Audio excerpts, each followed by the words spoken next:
Anyway. Right, you need to do your intro. Come on, Dick. Oh, yeah. All right. Sorry, I think I'm in the wrong spot. I'm going to leave this in when I do the editing. Yeah, I know. Asshole.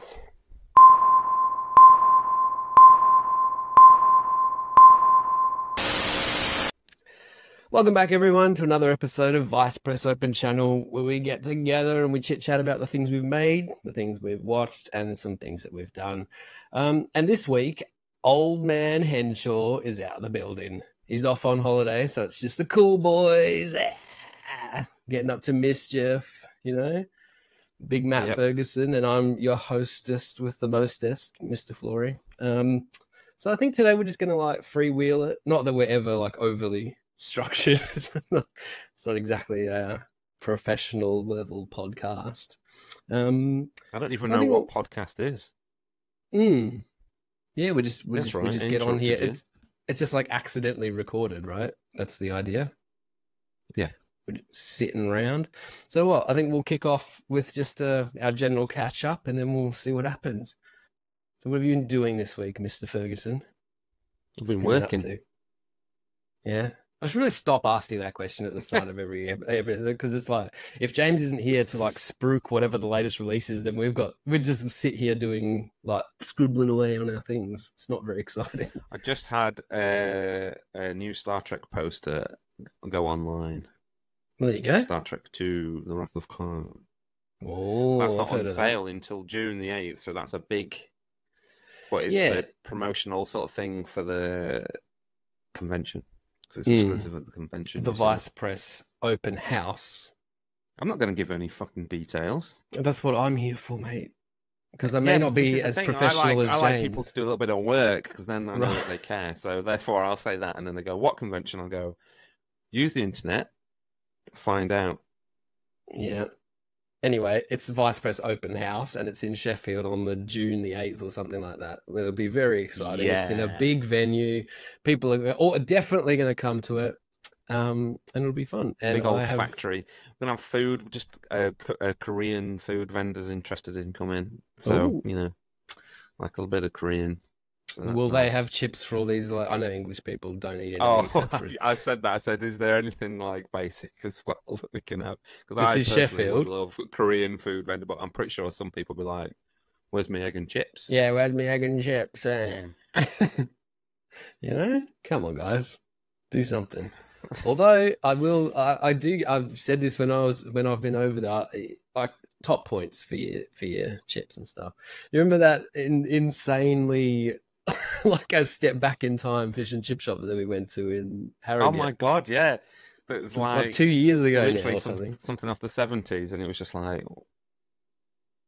absolutely incredible. We walk in there and I thought it was a TV set from some old episode of some sitcom or something. It was incredible. But the food was good. Food was pretty good. Gotta give it to them. Pretty good. The English know fish and chips. It might be all they know at this point. White pies. Australians like to think they know pies, but they don't know fucking shit. I don't give a fuck about Australia. I won't defend it on anything. I think we're in a backwater, basically, but we know. I've just seen it several times where on an Australian TV program, I'm like, oh, we know about pies. We know our pies. It's I think the reason for that is because we have no culture of our own. So there's things, there's things that we've tried to make our things. I think what it is the pie here is very much you can get it at every bakery. You can get it. It's you walk around eating them. They have them at the football. It's our version of the hot dog, the Americans have So yeah, we just have them everywhere. And I mean, they are pretty decent. Silence your phone during the podcast, you. But yeah, we have just a really good pie place though near where I live. So, did you take me to that? Oh, I went to that. Yeah, you're talking about that pub. Yeah. That's an interesting thing. The pies.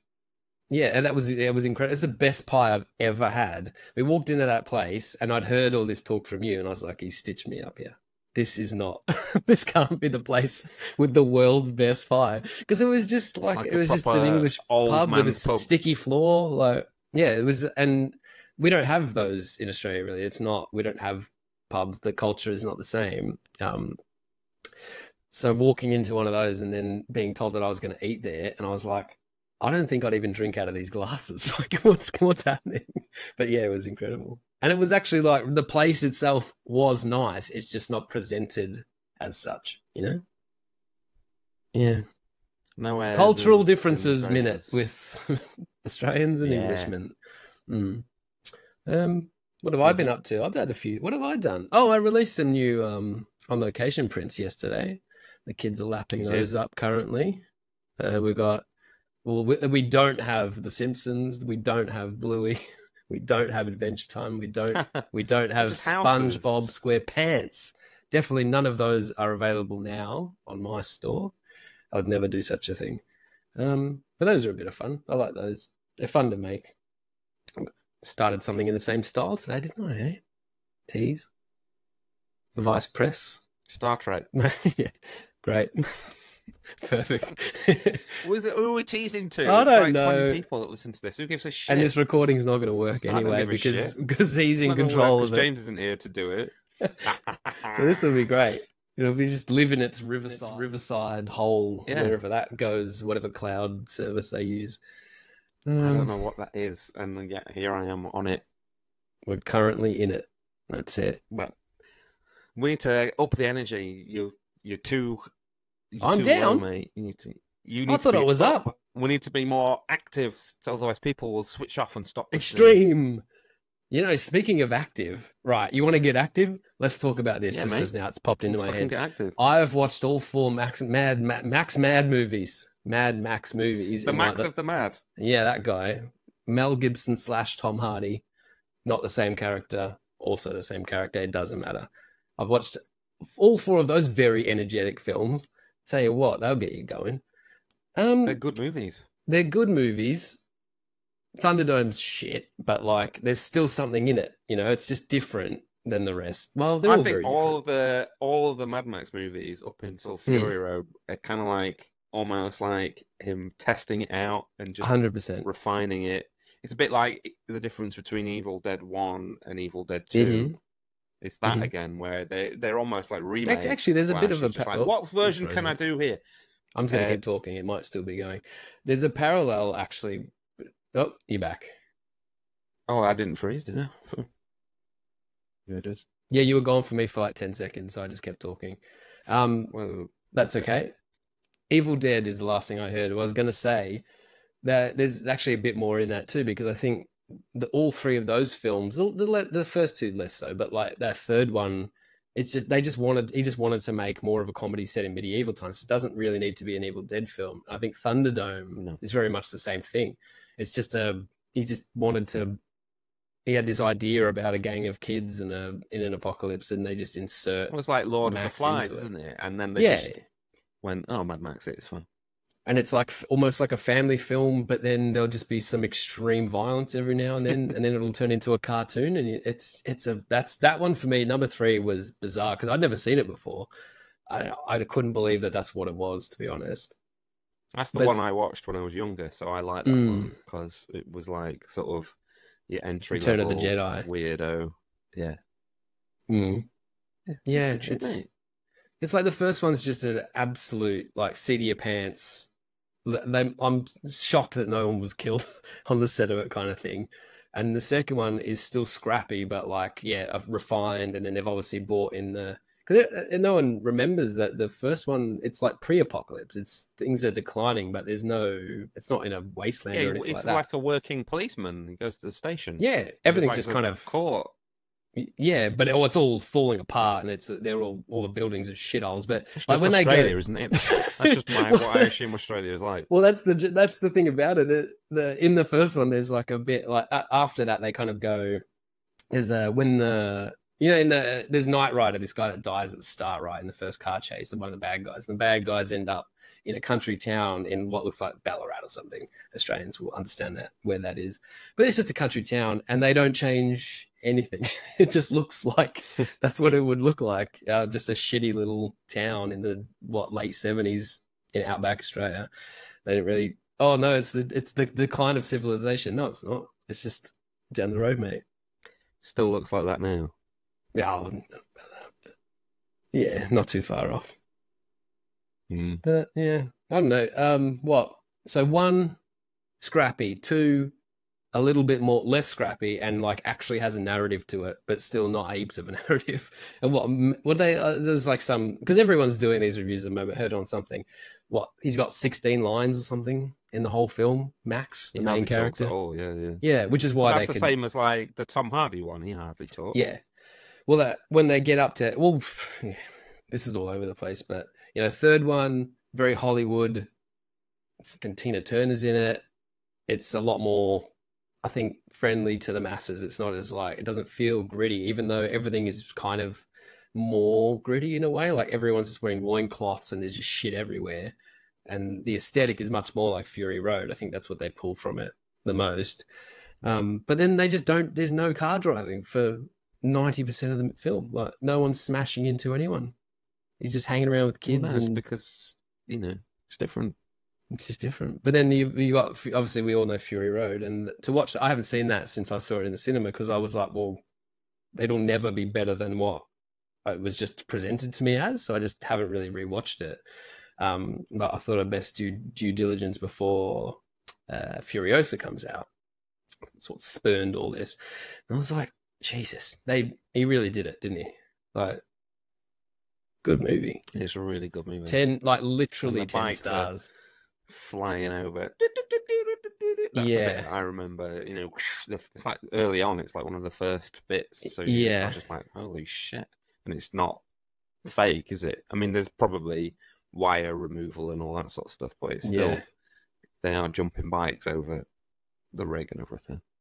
Oh, it's and that's the one that he didn't make in Australia because of various, I forget now, but it was like, was it tax stuff or something? There was something going on. So they filmed it in like Zambia or Namibia or something like that. Somewhere in Africa, yeah. Some desert. And I'm like, when I was looking at it, and maybe this is just like how good they were at all the stunt work, and like obviously there's heaps of CG in that film which everyone seems to ignore, but like invisible CG where they're adding to the explosions, they're removing, you know, stuff in the background, so it can just be that kind of flat plane that they're on or whatever. But some of the stunts that they're pulling off with just how many cars and explosions and like you say, people on poles and jumping motorbikes and throwing those like grenade sticks that are awesome. Yeah, like I can't believe they got away with it, even though I'm sure it was all very controlled. But yeah, I don't know if they would have been able to do some of that stuff in the same way here. I don't think people realize how much CG is in films and TV nowadays, because they go, oh, terrible CG when it's noticeable, like a character is CG. You know, like for example, there's a big pile on saying She-Hulk had terrible CG. It did not have terrible CG. No, it does not. It's when you can tell that it has to be CG that they go, it's terrible CG. But there's loads of CG in these films where they change backgrounds. It's like we watched The Leftovers, which is that 1970s movie, movie, you know, about the kids they have to stay over in school over. The Holdovers? It's just got the Holdovers, not The Leftovers. Yeah, Holdovers. Same difference with Paul Giamatti. That's got loads of CG in it, clearly, like to make everything look like the 70s, because they go like into the city, and they'll be removing stuff that's modern. They'll be adding stuff in that's not like. There's no way that movie had access to like 50 or more 70s cars. Yeah. So they probably have a couple in the foreground, and then the ones in the back are all added in. Yeah, for example, you just don't notice it because you're not concentrating on that. Yeah, that's where CG shines too. It can do, since basically Transformers 2007, right, where they were just like, this is ILM's like, this is how we do metal reflections on metal, and realistic rendering on that stuff. It's cars, buildings, like all that shit. Now you don't need to redress what they would, because they used to go in and like redress a soundstage, right? Or even like an actual like street. On Indiana Jones, when they're in Cairo, it's not Cairo, but the city they went to, in the field of view of the camera, they had to go across all the roofs and remove all of the TV aerials. Yeah, right. And stuff. Yeah, so that's a massive job. Now they can just go remove it, or even add buildings in, or remove modern buildings, all that sort of shit. People don't even realize. That's the true artistry, that's where the CG supports like that, what we used to call movie magic, where you just don't even think about it. Like what in Alien, when they're on like we were talking about the other night, there's smoke and shit on the planetoid or whatever, and they're just piffing like pieces of like polystyrene as little like rocks and stuff. There's literally a man there throwing polystyrene bricks at people as if it's like space rocks and space dust, right?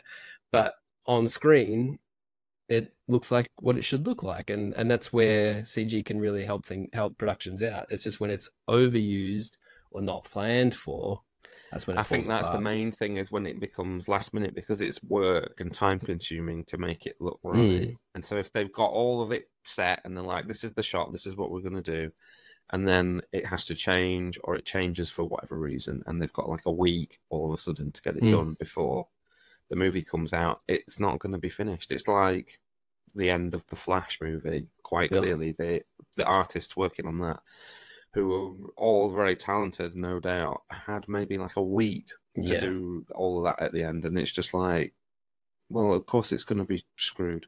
And look at Dune or whatever, right? That's visually perfect. There's not like a single shot that stands out in either of those films. He'll have storyboarded the whole thing, and it'll all be set, and he'll be like, this is what we're doing, this is that's the special. And then they've got months and months to finish off shots, instead of it being days or weeks. And that's the thing. Well, I think he started storyboarding it when he was like a teenager or something. Like he's always wanted to do it. So his shots are set, and that's what they used to do back in the day, because you had to. You had a certain time in certain locations with certain light or whatever. Well, like that's the famous thing with Jurassic Park, is Steven Spielberg storyboarded the whole thing, and they didn't deviate because he didn't want it to go over budget. But also the shots to make back then, especially, were so expensive. They couldn't be like, oh, let's just see. We've got one dinosaur, we've got one bit, that's it, and it's there. Yeah. And there's actually only about 50 CG dinosaur shots or something like that in Jurassic Park, isn't there?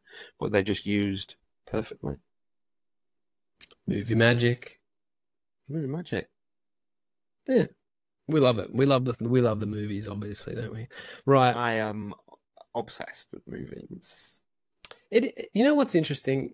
You don't really realize that we're all mental until you talk to normals. And I'm including the people, including the people listening to this and that buy our posters and stuff like that, because I'm sure they've got stuff on their wall and they're like, yeah, that's the Matt Ferguson like Blade Runner or whatever. And then Arnie Marge is like, what the fuck are you talking about? Who is he and what is that? Detail, I'm a detail-orientated person, and so I just love to see that, and so that's when I love a well-crafted movie. It's like I was reading about Alien the other day, and how and Ridley Scott is one of my favourites because of his no fucks attitude. So, when they were making that, they were like, Ridley, there's no atmosphere on the planetoid, so it wouldn't be like that, with all the smoke and the stuff going on when it lands. And he was just like, well, there is on my fucking planetoid, mate. And it's just like, because it looks good, it looks right. Who cares? And he had the little man throwing the plastic bricks at each other. Wasn't that his whole thing? Otherwise, it'd just be a crappy set. 100%. You just see it and it'd look cheap. And that was his other one. I always remember of his with Blade Runner, and they're like, it's because it's so much more difficult to have it all in the rain. And they're like, Ridley, do we really have to have it raining all the time? And he said, yes, because I fucking want it to be raining. Now make it rain. Yeah. And it does make he was 100% right. It adds all of the texture, especially when it's on glass. Reflections and like shit. Oh, mate, what a film. Should we just pause this and go watch Blade Runner? Yeah, probably. Yeah, let's just put it on now. We'll just let the audio loop through our headphones. Yeah, good times. You watched anything good this week?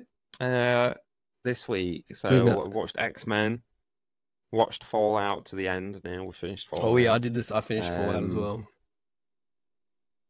We watched Close Encounters of the Third Kind. There's one very good movie. Talk about a movie. Jeez, what a movie! What a movie, and what a performance by old Dickie Dreyfuss as well. Because he's such a deadbeat dad, but it's just perfect because he's also been sent mental.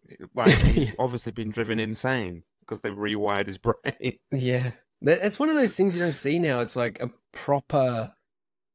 Because we've said this before, but like they don't hire lumpy actors anymore. We just need normal-looking people. There's not enough of them, right? Yeah. Paul Giamatti. That's why I like that. Like one of the reasons that guy's good, because he could exist in the real world, right? I mean, I know that's a stupid phrase, but like he does exist in the real world. But you know what I mean. I know exactly what you mean. And that's where Dickie Dreyfuss is just perfect in that, because he just looks like a normal little man that would live in that time, and there's nothing special about him, and yet all this happens to him. Well, you know who was going to be the dad originally? I do not. And they had talks and everything. It's Steve McQueen. Oh, wouldn't be as good. And then he pulled out because he said he couldn't or wouldn't cry on camera. Steve McQueen was like, I can't cry on camera. Toxic masculinity. Toxic masculinity. I mean, Steve McQueen, but like that would have been a wholly different film. Yeah, it was completely like a sort different. Of handsome, heroic, blue-eyed, alpha dude. You know, you can't imagine him the same. Crawling through. What's the bit where he's like throwing the plants through the window and crawls back through the building? All the home stuff when they're just at home and he's like when he's just in the shower losing his mind and they're just like, what's wrong with you? Yeah, would they like Steve McQueen have let them sunburn half his face or whatever, like all that sort of stuff? No way. No, it's so good. That's one amazing film that is probably going to be forgotten to time soon enough, because I was thinking about this. I think it's like a 30-year window after the 30th anniversary, unless it's Star Wars. It seems to just disappear. Like E.T. has just disappeared from the pop culture world, and I think Back to the Future. Do you remember about 10 years ago when it was the 30th anniversary of Back to the Future, and they brought out the shoes and they brought out the life preserver and they brought out the Pepsi and all that? Just disappeared. Yeah, it's gone. Things move too fast, and it's all like those normies that don't know what anything is. That's like a lot of the parents that are raising kids now. So they just, unless it's nerds like us, I'm sure that there's mums and dads listening to this now. They're like, no, I show my kids, they love ET. Yes, my kids love ET. You're the exception to the rule. There's only 100 or maybe a couple 100 of you that listen to this that are doing that. Everyone else doesn't give a fuck. They're just letting their kids watch YouTube and rot their brains out their heads, and everything's going to disappear. That's why we watch like Superman the movie and all the Ghibli movies and things, because they're real movies and then the kid likes them. You need an education. Narrative is important for kids' heads, I think. I notice a change in mind when they sit there watching like Let's Plays on YouTube on a Sunday morning or whatever for 3 hours. Oh, because when it's like a short little thing that they watch on repeat, their behaviour goes out the window. Like our one, she can become a real jerk. Yep, and it's just like it's doing your head in. Let's not do that. Let's read books or go out or watch a movie. And sit down and watch it, even the boring bits. Yeah. Well, that's the thing. We've had to we have a rule. There's no YouTube in the week. Like it's a weekend only thing. Oh yeah, totally. We don't go on it at all. So well, I'm so proud of mine because on my birthday she sat through all of Star Trek: The Motion Picture in the cinema with us when I put it on. Sat through the whole thing, got Very it. Good. Was even a little bit like at the end, you know, when it's all like Reacher is this and all that. She was just like. And that, considering it's the most boring movie ever made, is very impressive. Yeah, it's just a movie with like 5 50-year-old men like going for a little. She was in. Fly on a spaceship. She liked it. Well, I wouldn't say she liked it. She tolerated it because it was my birthday, which is amazing. On her best behaviour for Dad's birthday. Yeah, which is all you can ask for. I'm going to take her to see that Phantom Menace when it's back out. I made the artwork. Pod racing, because you know, I would be very interested. Like Kate thinks that she might really love it because we watched them recently. Obviously, when I was working on it, that one is the best of the 3 prequels. 100%. It seems closer to, in a lot of ways, like your Return of the Jedi. It's tailored towards kids, I think. There's lots of kiddie stuff in it that she'll just like, and the boring stuff with the Senate and all that. I'm thinking she'll just edit it out of her brain and just look at the funny aliens and think that they're funny aliens, you know? Yeah, I think the main reason that it gets a bad rap is because that the people that watched it when it came out, for the most part, were 20, 30 years older than they were. Yeah. How far removed is it from the first one? Be about, it was 99, was it? 99, so yeah, it's a good 20. Yeah, so they were kids when they watched the first ones and they loved them. Then they weren't kids when they watched this one that was still made for kids and was, if anything, slightly kiddier, except for the trade council and the fucking Senate, which is bizarre. You know what a weird? It's not good, right? But it is good. He made really poor decisions in some ways. It was one of those where it needed someone ruthless to edit it, because it was his wife who edited the original trilogy, right? Right.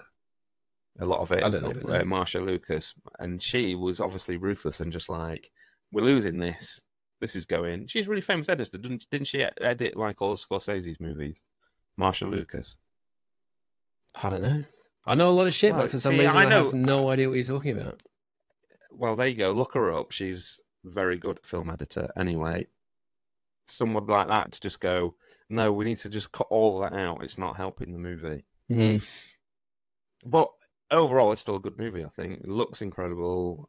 Production design is off the charts. Probably the best production design out of any Star Wars. Mm-hmm. I'd agree. I think it's why people want to see, what are they calling it? They've got these eras now in the modern Star Wars. Was it High Republic or whatever, like before the fall of everything? Yeah. I think that is why they want to see that, because Naboo and all that sort of stuff is, in essence, that, right? It's a nice looking planet with nice looking things, and that's it. We can go for a nice into trailer territory with the Transformers trailer, and that's the same sort of thing. Something for kids and us as adults who love Transformers. Who don't necessarily think that trailer's great, but then when you show it to your kid and your kid's like, yeah, I'll see it. So obviously we're talking about Transformers 1, which is the animated prequel for 8-year-olds. That's what it seems like anyway. The sort of origin story for our boys, right? And they're trying to get little kids into the toys again, because they're not into the toys anymore. Nope. They're not into Transformers at all. They couldn't give two fucking Same as the shits Turtles movie. The Turtles movie was designed to get young kids back into the toys. And boy, did that work. They sold a shit on the toys. Well, I heard there's something like, I think the turnover that year or something was like $1 billion in Turtles toys. Like, it's crazy. The toys for that movie are still coming out now. Like, they keep just putting more and more of them out. So it's insane. I don't know if this will do that. I think it's interesting because I saw that trailer and you were like, what do you reckon? Looks all right. And it was like first thing. So I just like put it on in bed on my phone. And I was like, I kind of hate this.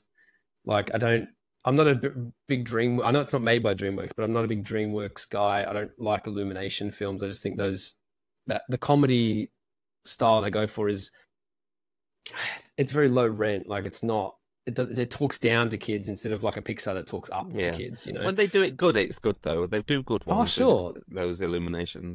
Kung Fu Panda and even like, I don't really like Shrek, but I can acknowledge that there are some good things about like the first one or whatever.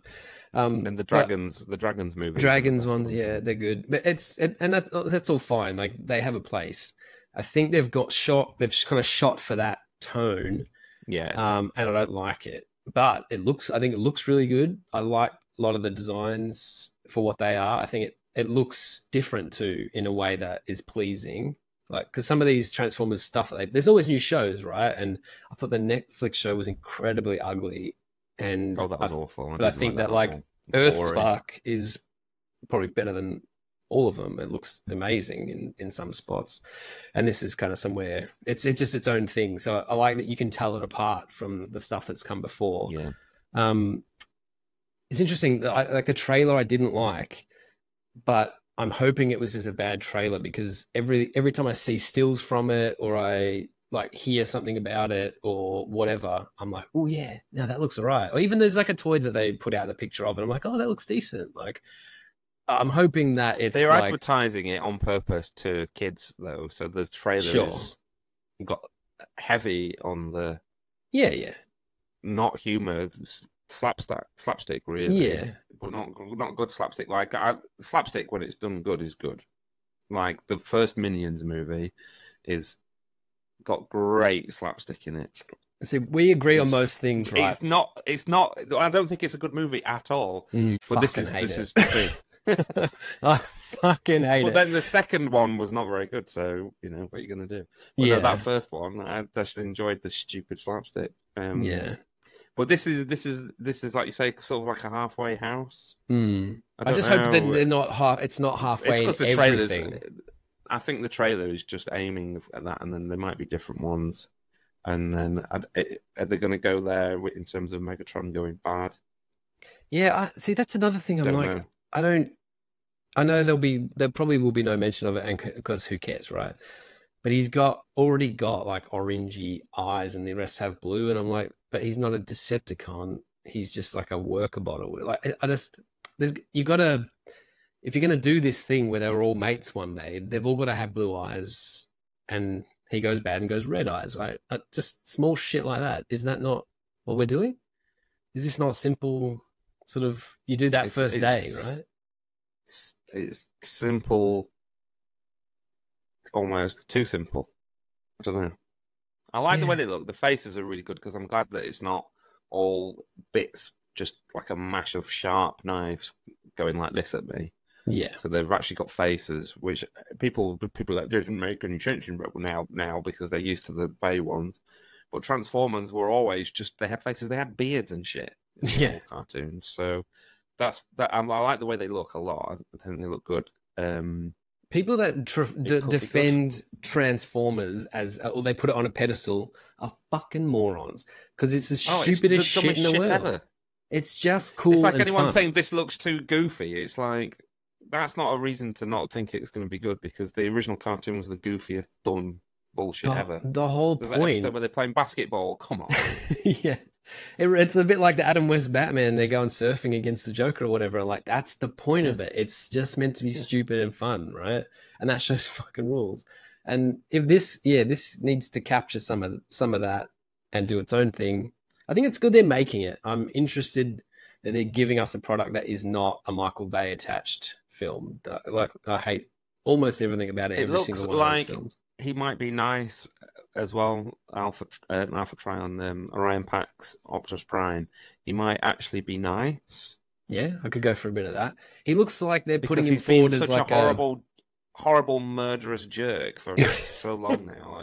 It's hard to watch them. It's just like, what's wrong with you? You're a psycho. Why do you want to kill everything? That's like the Bay movies. It's really bizarre. Well, but that's like when my son's 7 now, but we had a Transformers moment probably in the pandemic. So he was 4, and we were right into it. That's when I just started getting fucking toys delivered like every 2 days because we were like playing with them and we were watching the 86 movie and we were watching through the original episodes of the show. And I think we watched Cyberverse or whatever was out at the time, and he was like, "Oh, is there movies?" I was like, "Is there movies?" And there's like fucking 10 of them. He's like, "Can we watch them?" I was like, "Absolutely not," because it's horrible bullshit and it's not Transformers. Like, it's not fun. It's not goofy. It doesn't have any joy to it. They've got a weird, leery, militaristic tone. Yeah, I guess very American, but like that kind of like not in a nice way, which is weird. It just doesn't seem true to, freedom is the right of all sentient beings and all that sort of stuff. Well, Optimus Prime is supposed to be the nice sort of person to look up to. Shouldn't go around murdering people all the time. Because I know that they just think, he's just killing robots. It doesn't matter, but those robots are still people. Yeah, to kids. When you're a kid, they're people. He should be. He should be the Captain America template. Like, he's. But it's like you see people complain about how he doesn't just blow Megatron's head off in the 86 movie. Oh, it would have been sorted if he'd just done that. And it's like, because he's showing mercy, because he's better than Megatron. That's the whole point. He's a goodie. He doesn't just kill people. Yes. Well, enough said about that. Oh, talking trailers. Where we seem to be in trailer. Did you watch the Deadpool Wolverine trailer today? I did watch the Deadpool Wolverine. Jeez, come on. Are we getting revved up? Can we be excited about the MCU again? I weirdly felt like it was a bit like a teenager that has learned how to swear. Yeah, yes. It was really weird the way they were dropping F-bombs, because I'm just like, I know that they won't be doing that all the way through the movie, so it'll be fine, but it just felt like, all right, calm down, you know how to swear. There's like one or two too many. Like, if they had done one each or something, do you know what I mean? Like, if they had just had Hugh Jackman do it because he'd never done it before. I get what they're trying to do. They're trying to show that no, it's still Deadpool. We're not gonna. They did it in that X-Men movie though, didn't they? Which one was it? Was it Logan?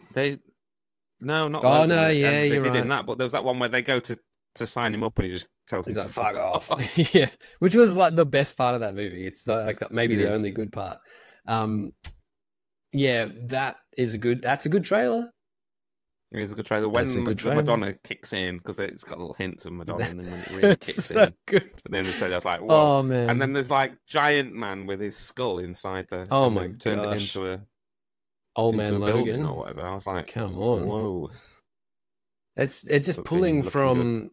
I think they've got this one in the bag. Like, there's a lot riding on this. I think they've got a really good team. People like these characters.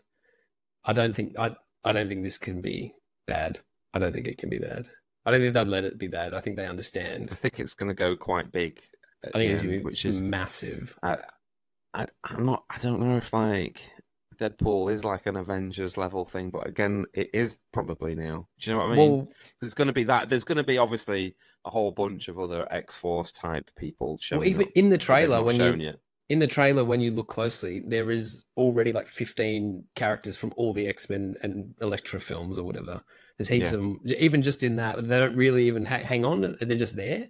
So if they're already showing like all that stuff, there's going to be a lot of shit in it. And I think the only thing that is going to bring this down is that they've already done that somewhat poorly in the past, and we're all sick of it. This is the last chance they get. They probably should have done this one first so that everyone was still hyped up about seeing. But I think what they've got going for them is obviously they can take the piss out of the fact that they've done it before, and they'll be like, yeah, but this time we're doing it our way. Well, they're fighting next to a gigantic crumbling 20th Century Fox logo. Like, that's the level that we're on. This is what we're doing.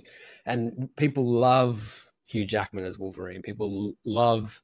Well, they love Ryan Reynolds as Deadpool, but they just love Deadpool in general. It's a massively popular character for nerds, and even... I think you're right with Wolverine. It's underestimated maybe, or isn't, but how popular Wolverine is or was. He's been in like with 13 everybody and everybody's mum as well. Like, my mum loves the Wolverine movies because she just loves Hugh Jackman. I think, I mean... Yeah, I can't blame her for that. Look, Hugh Jackman should never have been... You'll get people like that going that don't go to the cinema. Yeah, you know. So, like, in my mind, because I'm a big X-Men kid and all that, Hugh Jackman should never have been Wolverine. But saying that, he has done so much for that character in the popular he's zeitgeist. Perfect, weirdly. Yeah, he made it. He's so good as an actor and as just a dude, that I think he brought everyone round, including me.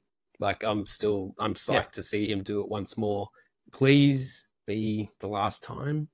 This has to be the end of the Fox X-Men stuff. I know that's what they're going to do. Like, they're going to kill it all and all that sort of stuff, which is fantastic because I fucking hate all that shit. It sucks. And it sucked for fucking 20 years or whatever. Well, it's the same as the Transformers movies, the same issue with the Fox ones, I think. Yeah. It's not necessarily that they're bad movies or the people that made them, well, some of the people that made them were bad, but you know what I mean? That's besides the point. But it's the continuity. They just didn't. No. Nothing really followed on, and each movie did its own thing, even though it was meant to be a sequel. So then, and they just contradicted themselves all the time. And the Transformers movies do that as well. But then at the same time, say we're going to stay true to canon, and it's like, but you didn't already. So that's why that's why what you say is right. It's good for them just to draw a line under that, please, and then do X-Men 97, basically. Just do that. I still can't get over it. Like, I mean, I think there's probably another one. It went cosmic, that episode. I was like, holy shit. Hang on, which... The most recent episodes, like full on all that crazy cosmic stuff that they just never touch in that way. And I was just like, they've just gone all out with the Kree and Ronan and all that shit. Like, Shi'ar back. It was mental. That show fucking rules, man. I think you've been tempered. You've been a bit tempered on it, right? You're kind of like, yeah, it's a good cartoon or whatever. Whereas I'm just over here like jizzing everywhere. Yeah, it is good. It's not like the best thing ever because it just isn't. It's the best X-Men cartoon ever, but I think that X-Men could still be better than that. Anything can be better than anything. Like but I think what they're doing though. I mean, I say this every week because it's sticking to the same style though, where it's really fast, compacted, and like melodramatic. And if you take our sort of baggage away from it, because we liked it when we were kids, it is cheesy as all hell, and like some of the voice acting is not great, but it doesn't really matter because that's part of it, so they can get away with it. I think what it is, it's like sticking to that stuff's not like a soap opera. Well, it's not inconsistent. Like once you've sort of watched one or two, and you're like, oh, this is what this is, and it doesn't ever mix it up or like shy away from that. It is like, these are the voices. This is how they're talking. This is how the action's going to play out. This is how fast we're going to move through these, 60 issues of a comic book in 5 minutes. Like some of it's pretty insane. Yeah, but it really does keep it moving, and it keeps it exciting. I just agree that the X-Men could be better. I like that it's like Charlie's going to come back. It's like, oh, he's coming back. Oh, Cyclops is going to be fucking pissed. He's going to be furious at him, right? I can't wait to see the drama. Crazy. Oh, it's so dramatic. That's the best thing about the X-Men is that they're like a dysfunctional family, right? It's where it's just ridiculously dramatic. But they work better. They've always worked better as like, we live in this house, we work together, we're teaching, sometimes they're teaching younger kids, but we need a small-ish team. When they do it in the MCU, they need a small-ish team that live and work together, and none of them get along. That's what they need to do. Yeah. An interesting thought I did have while watching it, though, this is spoiler territory now, is obviously Xavier does the school thing, and then he sees Gambit, and it's like, oh no, he's dead. Yeah, Magneto's not dead. Magneto's not there, so Magneto's going to come back. But he was never dead. Not dead, everyone was on the internet saying... they've not shown it. They think he's dead, but they've not shown it, so therefore he can come back and have a fight. Well, I mean, but I took from what we actually saw in episode 5, I was just always like, no, Magneto didn't die in that. Well, it's ambiguous, isn't it? Yeah, and then it's even more ambiguous because he's not seen a dead Magneto. And he cares about Magneto more than he gives a shit about Gambit, surely. So, because he's known him like his whole life, so therefore he would sense if he was dead. Oh, that was one of the great things. I forget what episode. Yeah, no, that's exactly why I didn't get. It's like this episode of Bluey, right? We're not going to give any context. It's just something I need to say to you because the internet's gone fucking mental. That's not Bluey's kid. At the end, it's Bingo's child. It's Bingo's fucking kid. Is this because no one has children? They don't understand that you don't just leave a child outside the front door. You know that this person's bringing your grandchild to your house. You don't just shut the door after your child walks through. And they say Bingo's in the kitchen out the back. Yeah, she's out the back. What the fuck's going? The whole episode, Bingo is having babies, and Bluey's saying like, "I'm not sure I want to do that kind of thing," and then she grows up and doesn't. Like that's the fucking point. Why is it? Does everyone? Why does everyone suck? That's not. You didn't even have to think about that. And that's just people are fucking stupid. People are fucking stupid. Yeah. Anyway, that's the Bluey. Yeah. That's my 10-second rant. Everyone sucks except for us. You know what? This hasn't been as unhinged as I thought it would be without James. We've been very sensible, really. Maybe too sensible. Fallout was good. Fallout was really good. Fallout is an extremely good show. And it's still shocking. Like I've watched it all, and I'm like, how did this Jonathan Nolan guy just gets TV, doesn't he? Like, he just gets it. Yeah, and then he's heading off to Vegas. I was like, oh, that's because you obviously know more about the games than me. I played a little bit of New Vegas, I think. I think maybe 10 hours of it or something. I didn't have it myself, so but yeah.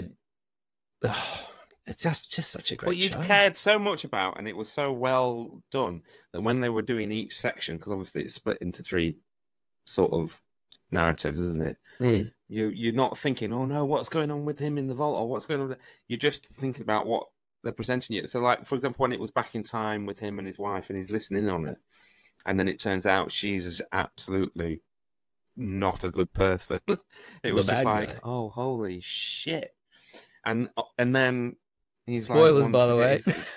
Yeah, I don't give a shit. He wants to get his daughter back. I was just like, oh my god, where is this show going? And it feels like they've got a plan for the next season. Oh, 100%. It's not like it's not like the Westworld where they kind of like did it and it was done and then they did more.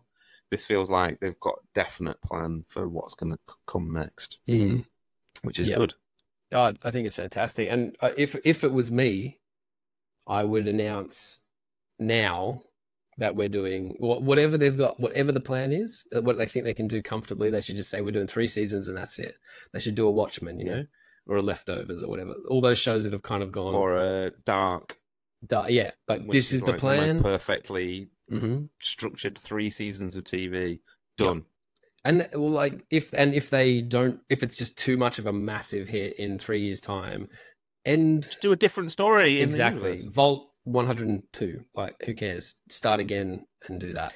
Because if they say we're ending after season 2 or season 3 or whatever, then they can build to that, and the popularity will just go and go and go and go. And then if they stick the landing, you're sorted. Because it's like Game of Thrones; they had their ending point, but then they screwed it. You know. But it was so popular because people knew that it was going somewhere. Yeah, true. It's not like Walking Dead that just carries on forever and everyone is interested. Side note: why didn't they just cast what's her name, Ella Purcell or something, the main actress in Fallout? Why didn't they just cast her as Alita Battle Angel? They wouldn't have had to do any CG. She got the biggest eyes in the goddamn world. It's crazy, especially on those close-ups at the end. It's like I'm not like there's some shots where I'm like, are they doing something to her eyes? Like it works for crazy because she's so innocent and like good-natured, so it really works for the characterization. I thought she was amazing. I thought like the most underrated probably actor of like, because we know that Walton Goggins is awesome and that character is awesome that he's playing, and like the whole backstory to it, and even his like last line in the episode was just like incredible. But the Maximus chap, who's obviously he's great. He's bizarre. Like he's such a weird dude because he's like, grown up in this. But he's like he's obviously you can like there's so much in the weird shit that this actor is doing with his character, because you can tell that he's obviously grown up in this, like his whole world got bombed, and then he's grown up in this oppressive kind of horrible religious order or whatever. But he's just like a bit of a goofy dude, and he's never been able to show any of it. So it's like when he's just eating the popcorn, watching a waterfall on the TV, and he's just happy as anything. And then when they wheel her past, and he's just like, he just carries on eating the popcorn. He's like, okay, I'll have to go save her then. That was so funny. He's just got it. Like he's doing those. He's one of those actors that can do the micro expressions or whatever, you know, where he doesn't really do much. But you just like, I just find him fascinating. He got an interesting like look to his face as well. Like he just seems like a real odd duck. I like it. He's really marvelous in it. He's really, really good. Yeah, I like him a lot. Good show. Very good show. Speaking of odd ducks, 10 out of 10. No, 10 stars. 10 stars out of 5. 5 out of 10. 10 out of 5. Whatever. That one. Yeah. They're just you're editing this, so you just edit in whichever one you want. Perfect. I'm just going to roll in. I don't give a shit. Speaking of odd ducks, we got questions. It's about that time. I think we should do a couple question time of weird questions from weird people. What have I got? Right. Oh, are we followed by weird people? Is that what I wonder how that happened. Actually, some of these people. Number one is probably the oddest duck that we know. Old Gary Griffiths on the old Vice Press. Yeah, yes. We love Gary. He hates us. That's fine. This is a question for all of you individually. First of all, who do you think you are? I like that. Who the hell do you think you are? We're not actually going to answer that part. But this second bit I do like. How many seagulls would have to enter your home before you began to expect that someone was placing them there deliberately? So, how is this person, firstly, how is this person getting these seagulls if they are placing them? How are they getting them into my house? Because this place is like Fort Knox. Anyway, you can go first. What a ridiculous question. Well, maybe he's had an experience with seagulls coming into his house. I can imagine that for Gil. Is he a seaside boy? Is he like, I don't know. What... Years ago, I left a window open in our flat and a pigeon came in. Oh, Pigeonton. I had to get rid of it. And it was shitting and disease-ridden and horrible and feathers everywhere. So no, not Pigeonton. It was a nightmare situation. It was like a zombie pigeon, because that's what pigeons are actually like. Yeah. Not Pigeonton. Horrible. But I didn't think anyone would put it there. It was my own fault because I had left the window open. So, if you haven't left the window open, how does it get in? Therefore, I would say someone you would think put it there. Two seagulls. Okay. Yeah, I would two. One, if the window was open, I think, it just came in. But if the window was shut, then obviously that someone put it in. But hang on. Okay, here's my thing. It's one, because depending on where you live, because don't you live inland? Like there's no beach. The seagulls are everywhere. They're like rats. No, they're not. Same. They just go wherever there's food. Yeah. Nah. We don't have any seagulls around here. No, you're right. No, that's what I'm saying. So like Maybe we do have a few. I don't know. I've never seen. Think about your day-to-day life. A big gull. I've not seen a big gull, but we have like those little ones on the pond that are sort of like gulls of a kind. No, I think you're stretching here. That's not a seagull. Ducks. It's just a finch or something. I don't know. No, not a finch. I don't know birds. Some of them come inland sometimes, I think. To die. Not the gulls. So yeah, it's one. If it was ducks, I'd be like, it's just ducks being ducks, because we've got loads of ducks. You got a chimney too, right? Like you guys have a fire or no? Like an open fire. Yeah. So we don't. So there's really, it would have to be one. Yeah. Because there's no fucking chance that naturally a seagull would get into my house. I like the idea of, I do like the idea of this man that I've got in my head now that he's just got a bag of fucking seagulls. They're all somehow still alive. Yeah. Putting them down the chimney. Like some sort of crazy Father Christmas of seagulls. Do you remember that episode of Round the Twist? You were a Round the Twist fan, weren't you? Australia's greatest export. With the one where they just cover the entire town in seagull shit. You remember that one?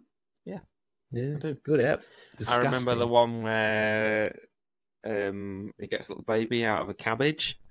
Yeah, that was weird. That was terrifying. I hated that thing. Absolutely hated it. There's that something where there's like a scarecrow in one as well. Scary scarecrow. The scariest one, because I don't even know. Was it a scarecrow? It's trying to get into the house. Yeah, probably. It's all just like memories, I don't really remember details. I just remember scary images from that show. The scariest one, and this is probably one of the first ones, but the one that's always stuck with me the most is the one where, so I don't know if it really plays, because like back in the day, Australians, you didn't have your toilet in your house, right? So you have the dunny outdoor, which would just be we have down the garden path. Yeah. So, I mean, I suppose everyone did at some point, right? Because they had a lane that backed onto them, and you dumped the shit out the back, and the guy came and collected it or something. Anyway. So there's that one in that, I think it's called like Ghost in the Dunny or something like that. But it's the kid has to go out every night to take a piss in the middle of the night, and he hates it. And then one day I had the books as well. One night or whatever, he just sees an eyeball in the knot in the wood or whatever when he's out there, terrifying, and it's a ghost or whatever. So that one's always stuck with me, and I hated it. Another one where they put stuff in the wardrobe or the closet, and then it clones them, and there's like extra. Yeah. And there's loads of rabbits as well, or something. Have you ever felt like this? That's something they should bring back. 100%. What haven't they? Like kids anthology, weird like Twilight Zone shows. That was a thing for a while. Erie, Indiana was the good American one. I liked Erie, Indiana a lot. That was good. What was the Spielberg one? Amazing Stories, was that his one? Amazing Stories, yeah, I like that one. That was good. And then there was that weird Jim Henson one, the storyteller with the puppets. That was really good. You ever see that? It's like I'm having a vague recollection. Talking dog, and it's like John Hurt, and he tells stories, and they're all like fables and fairy tales and stuff, but done weird. That's cool. All right, next question. They were scary. They were scary. Yeah, what? That's the thing though. 80s and 90s like kid stuff was just fucking terrifying. What did they tried to Wurzel Gummidge? What the flying fuck? What were they thinking? Did you ever see Wurzel? Did you get Wurzel Gummidge? I think we discussed this when I was over last time, and you guys we were like talking about it for ages because I just couldn't get my head around who made this decision. It's insane. He takes his head off and that's the one rule. If you're in a costume, you don't take your bloody head off. Oh, Sally and all that. Oh my god! All right, go on. Mark Bell. Who would win? Go on, what?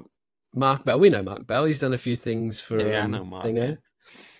Who would win in a fight between you two? I'm rephrasing it to just us. You're only there's a caveat. You're only allowed to use the item to your left as a weapon. Oh shit. Okay. Firstly, we're answering this twice because we're doing no weapons, and then we'll also do a weapon. Okay. Me. All right. You? Yeah. All right. You're a bit of a scrapper, though. You reckon, huh? Yeah. You get down back in the day. I start biting. No, you told me you're a kicker. I'm a kicker as well, but I'd bite. Yeah. As well. I bite my brothers quite a lot.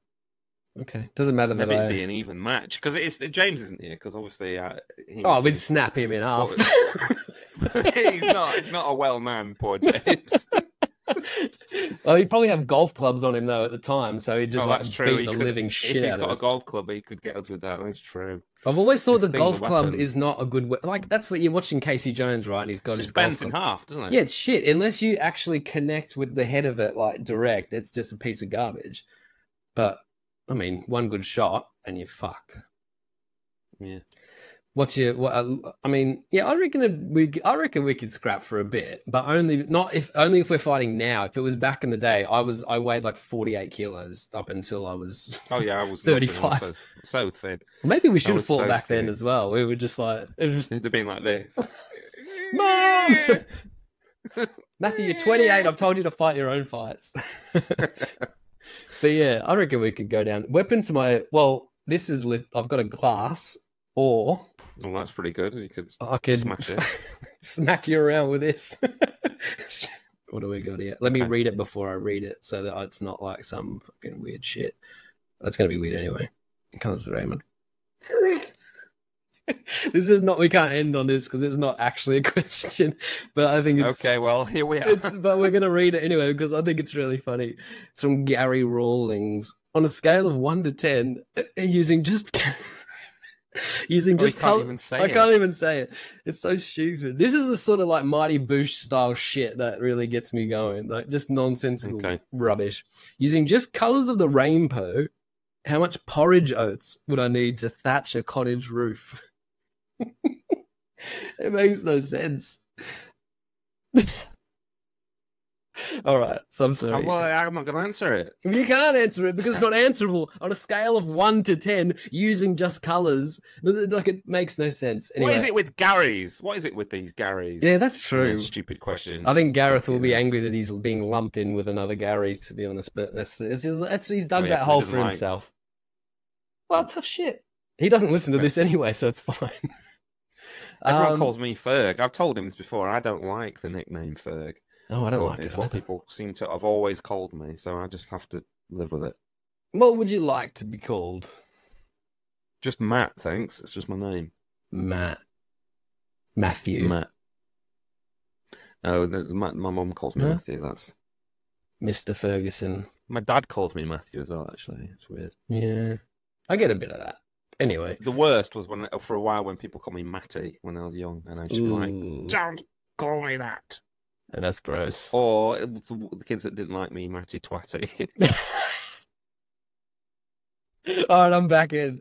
I'm back in. I like Matty Twatty. I'm going to have that in my head. I didn't like it at the time, but I quite like it now. That's great. Oh, kids are good sometimes. They're all right. So, Yeah, for some stuff, making up shit nicknames about each other. That's great. Mm-hmm. All right. Well, what else were we going to talk about? I think that's it. We've sort of just covered everything. I was going to do a. What's in the box? Unboxing. What's in the box? In an envelope. Yeah. And he has no idea what it is, guys. It could be anything. I think I do know what it is. Fleshlight. Ooh. Oh. Cool. It's a Klingon bird of prey. It's like if anyone's unaware of these, they're like Mighty Max or Polly Pocket back in the day. But they were Star Trek themed. Is that on the mark? Yeah. Very cool.